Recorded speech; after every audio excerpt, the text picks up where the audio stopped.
رمضان المبارک کے خصوصی پروگراموں کے حوالے سے پیش ہے تقاریر کا سلسلہ روشنی کے دریچے، تحریر و آواز سہیل احمد صدیقی۔ تو آئیے ذہن کے دریچے وا کرتے ہیں۔ بسم اللہ والسلام علی رسول اللہ۔ السلام علیکم۔ انسان کا ذہن قدرت کے تخلیق کردہ عجائبات میں اپنی الگ شان رکھتا ہے۔ میرا مطلب یہ ہے کہ جب انسان اس کا بھرپور استعمال کرتا ہے، خصوصاً مثبت استعمال، تو نتائج شاندار اور حیرت انگیز ہوتے ہیں۔ اچھا، یہ ذرا ثقیل یعنی بھاری بھرکم باتیں لگتی ہیں، چلیے ذرا ہلکے پھلکے انداز میں کچھ کہہ سن لیں۔ بھائی، ذہن، وہ بھی حضرت انسان کا ذہن، ایسی چیز ہے کہ صرف کمپیوٹر جیسی حیرت انگیز ایجادات ہی اس کا تحفہ نہیں، بلکہ جب یہ ذہن رواں ہوتا ہے، چل پڑتا ہے، تو کمپیوٹر کو بھی شکست دے دیتا ہے۔ آپ یہ نہ سمجھیں کہ سہیل صاحب نے محاورے میں کوئی چلتی بات کہہ دی، نہیں جناب، ایسا ہو چکا ہے۔ کچھ سال قبل ہم نے ایک ٹی وی پروگرام میں سنا کہ کسی پاکستانی صاحب نے اپنے ذہن کے بھرپور استعمال سے حساب کتاب میں وہ رفتار دکھائی کہ کمپیوٹر بھی پیچھے رہ گیا۔ اچھا، تو اگر یہی ذہن کسی اور کام میں لگایا جائے تو کیا خیال ہے، نتیجہ کیسا ہوگا؟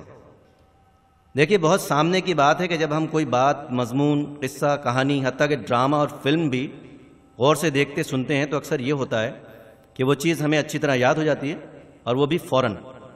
اگر ہماری توجہ بٹی ہوئی ہو یا اس سامنے کی چیز پر نہ ہو تو کیا ہوتا ہے؟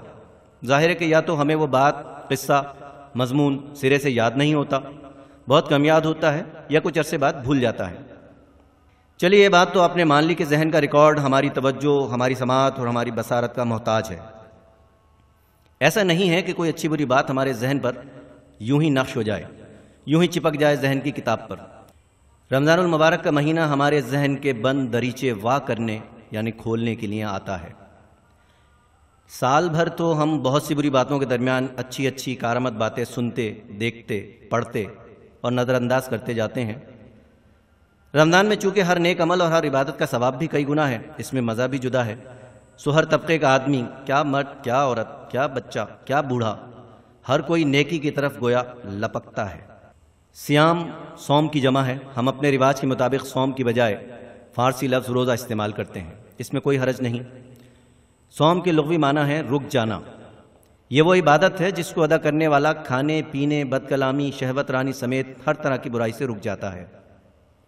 بدنی عبادات میں روزہ اس لیے بھی اللہ رب العزت کو محبوب ہے کہ اس میں ریاکاری نہیں ہے۔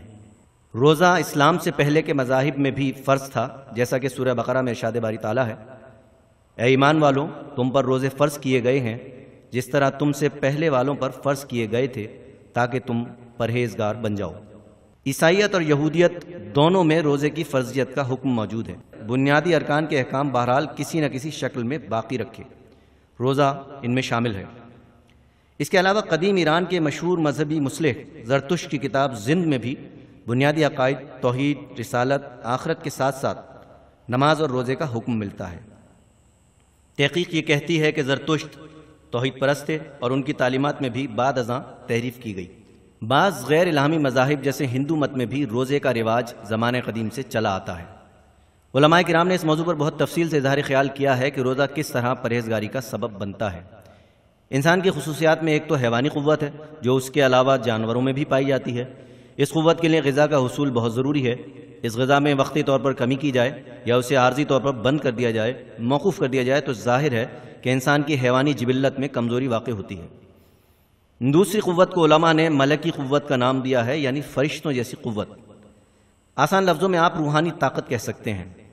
اس کی غذا ہے اللہ کا ذکر، تلاوت کلام پاک، نیک بندوں کی صحبت اور ذکر موت۔ جب انسان ایک ماہ تک مسلسل حیوانی طاقت کو گھٹا کر روحانی یا ملکی طاقت کو بڑھانے کی کوشش کرتا ہے تو دل میں خوف خدا بڑھ جاتا ہے، شیطانی وسوسے ختم ہو جاتے ہیں اور اس طرح قرب الہی کا راستہ کھل جاتا ہے۔ یہ ہے تقویٰ یا پرہیزگاری کا مختصر بیان۔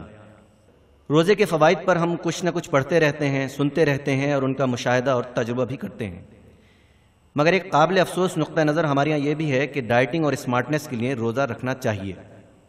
روزے کے فوائد میں یہ فائدہ شامل تو ہے، مگر اصل مقصد یہ نہیں۔ جو لوگ اس نیت سے روزہ رکھتے ہیں بڑے ثواب سے محروم ہو جاتے ہیں، کیونکہ اسلام میں اعمال کا دار و مدار نیت پر رکھا گیا ہے۔ حدیث شریف بہت مشہور ہے، انما الاعمال بالنیات، یعنی اعمال کا دار و مدار نیت پر ہے۔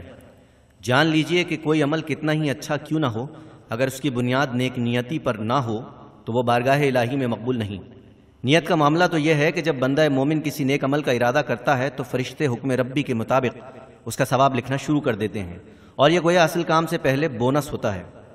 اس کے برعکس جب بندہ گناہ یا بدی کے ارتکاب کا ارادہ کرتا ہے تو رب رحیم اپنے فرشتوں کو اس پر عتاب لکھنے سے روکے رکھتا ہے تا وقتے کہ وہ گناہ نہ کر لے۔